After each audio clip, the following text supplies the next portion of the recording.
Liverpool Docks, England, February 14, 1943, 4:17 a.m. The air tasted of salt and diesel. Frost clung to the bollards, and the sound of boots on concrete echoed through darkness thick enough to feel. A convoy had arrived, not soldiers this time but survival itself. Powdered milk. Bacon in tins stamped with maple leaves. The dockworkers moved in silence, their breath visible in the yellow spill of hooded lamps. Beyond the harbor, Britain slept on rations thinner than a playing card. And across the Atlantic, a nation smaller than California had just delivered the difference between hunger and collapse. They called it the Battle of the Atlantic. But for the people waiting in queues outside shuttered grocers, it was simpler than that. It was breakfast. Or the absence of it. The knock came at dawn.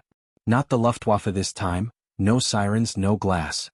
Just a porter in a wool coat, knuckles red from cold, holding a clipboard and a pencil stub.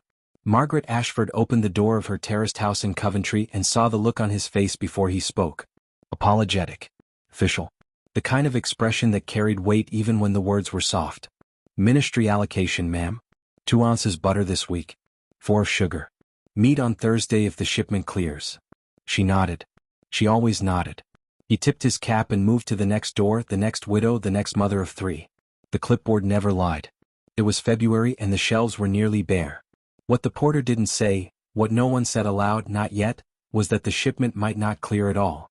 That in the past 8 weeks, 17 Allied merchant vessels had gone down in the North Atlantic. That U-boats were hunting in wolf packs now, coordinated and patient, and the convoys were bleeding. Margaret closed the door.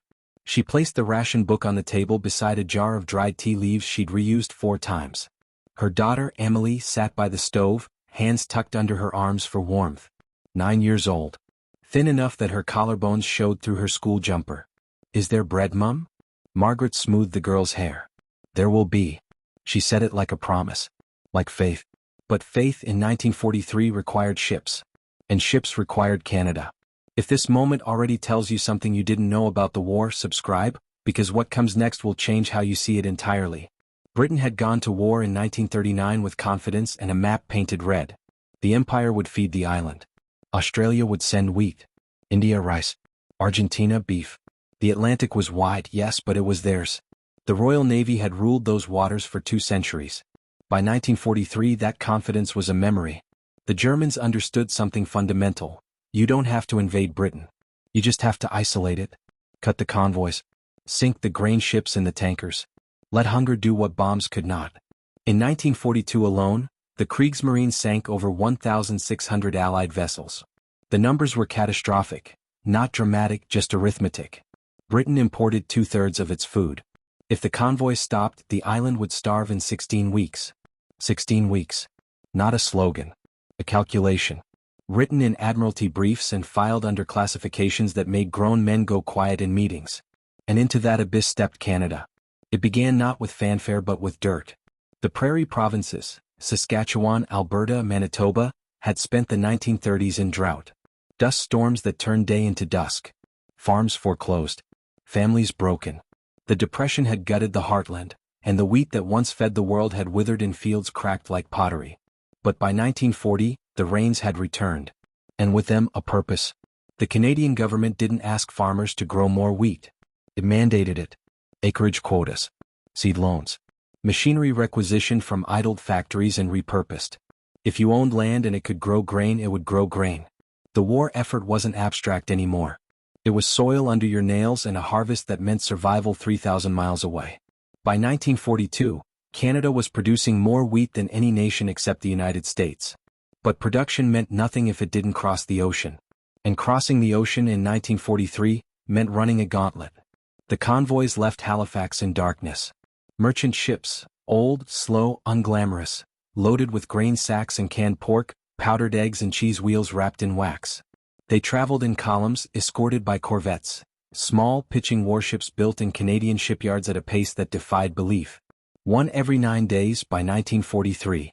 Welded together by women in coveralls, launched into harbors still crusted with ice, crewed by boys who'd never seen the Atlantic and men who'd seen too much of it. The crossing took 2 weeks if the weather held. 3 if it didn't. U-boats hunted in the mid-Atlantic gap, that stretched beyond the range of land-based aircraft, where convoys were alone and visible and slow. On the deck of the SS Beaverford, a merchant vessel out of Montreal, a young sailor named Thomas Prudhomme stood watch at 0300 hours. The sea was black. The ship rocked in a rhythm he'd learned to sleep through but never trust. Somewhere in that darkness, a periscope could be tracking them. A torpedo could already be in the water. He thought about the cargo below. Flour. 20,000 sacks of it. Enough to bake bread for half of Manchester. His hands were numb even through the gloves, and the wind cut through his coat like a blade, but he stayed at his post. Not out of bravery. Out of something simpler. If we don't get it there, his captain had said before they left port, people don't eat. It wasn't a speech. It was a fact. And facts in wartime were the only things heavier than fear. The Beaverford made it. 17 days. Liverpool docks. Unloaded under floodlights and hauled to distribution centers that worked around the clock. By March, that flour was in bakeries from London to Glasgow. Loaves stamped with nothing, labeled with nothing but Canadian in every molecule. Margaret Ashford bought 2 of them. White bread. Soft enough to tear with her fingers. She gave Emily the first slice with a scrape of margarine and watched the girl's face as she chewed, eyes closing, small sound of contentment, the kind of ordinary joy that felt, in 1943, like grace. Emily looked up. "It's good, Mum?" Margaret nodded. She didn't say that it had crossed an ocean. That men had died protecting it. That a farmer in Manitoba had planted it in soil his grandfather had broken with a plow pulled by horses. She didn't say any of that because Emily was 9, and the war was already teaching her too much. But Margaret thought it. And in thinking it, she felt something she hadn't felt in months. Gratitude. The statistics were staggering, but statistics alone don't fill a stomach. Between 1939 and 1945, Canada shipped over 16 million tons of food to Britain. Wheat, cheese, bacon, beef, canned salmon, powdered milk. The Mutual Aid Program, Canada's version of Lend-Lease, funneled billions of dollars worth of supplies across the Atlantic, much of it given freely, no repayment expected. By 1943, 1 in every 4 calories consumed in Britain came from Canada. 1 in 4. Not America. Not the Empire. Canada. A nation of 11 million people, farming land that had been fallow or frozen a decade prior, feeding an island of 47 million. The math didn't make sense until you understood the will behind it. In the Ministry of Food headquarters in London, a civil servant named Arthur Hollis pinned a new chart to the wall. Ration allocations for April. Butter, up 2 ounces. Sugar, stable. Meat, still tight but holding. His colleague, a woman named Vera Stanton, studied the numbers with the exhaustion of someone who'd spent 3 years turning scarcity into fairness. "We're not starving," she said quietly. Arthur nodded. "We're not." It wasn't victory. But in February 1943, it was close enough. They didn't toast Canada. They didn't need to. The wheat spoke for itself. But food was only half the equation. The other half was fuel. Britain's war machine, factories, planes, tanks, ships, ran on oil. And by 1942 oil was bleeding out faster than it came in. Tankers were priority targets for U-boats. A single torpedo could send 10,000 tons of petroleum to the seafloor in flames visible for miles. The Admiralty was rationing fuel for the Royal Navy itself. Canada responded not with oil, it didn't have enough of its own, but with something harder to sink: aluminum. Canadian smelters, powered by hydroelectric dams in Quebec, produced aluminum at a scale that dwarfed every other Allied nation except the United States. Light, strong, essential for aircraft production. By 1943, Canadian aluminum was in the wings of every Spitfire, every Lancaster, every Mosquito that lifted off from British airfields. And when aluminum wasn't enough, Canada sent timber. Spruce from British Columbia, milled into plywood for fuselages. Ships carried it in holds packed so tight that dockworkers joked you could walk across the cargo without touching the deck. One shipment. Then another. Then another. The convoys kept moving and Britain kept flying. If you're starting to see this war differently, not just battles but bread, subscribe. Because the next part will show you the cost of every single loaf. The cost was measured in salt water and silence. On April 9, 1943, the SS Point Pleasant Park, a Canadian merchant ship carrying grain and ammunition, was torpedoed 600 miles off the coast of Ireland. The explosion tore through the hull at 2:14 a.m. The ship sank in 11 minutes. Of the 73 crew aboard, only 5 survived. Thomas Prudhomme, the sailor who'd stood watch on the Beaverford 2 months prior, was not among them. He'd transferred to the Point Pleasant in Halifax. The sea took him without ceremony. No grave. No marker. Just absence. His mother received a telegram in Rimouski, Quebec. The words were formal. The grief was not. She folded the telegram and placed it in a Bible that had belonged to her own mother. And then she went outside into the yard where her late husband had planted apple trees, and she wept in a way that didn't need witnesses. Thomas was 22. The wheat he'd helped deliver fed 40,000 people for a week. The equation was unbearable. But it was real. Back in Britain the rationing continued. But it held. In Coventry, Margaret Ashford received her allocation for May: 4 ounces of bacon, 6 of butter, a pound of sugar, 8 ounces of tea. More than April. Not luxury but stability. Her daughter Emily had gained weight. Not much, a pound maybe 2, but enough that her teacher noticed. "She's looking stronger," the teacher said one afternoon, voice careful. Margaret nodded. She didn't say that strength was spelled cyanide in every meal they ate. She didn't need to. The war had taught Britain to measure survival in ounces.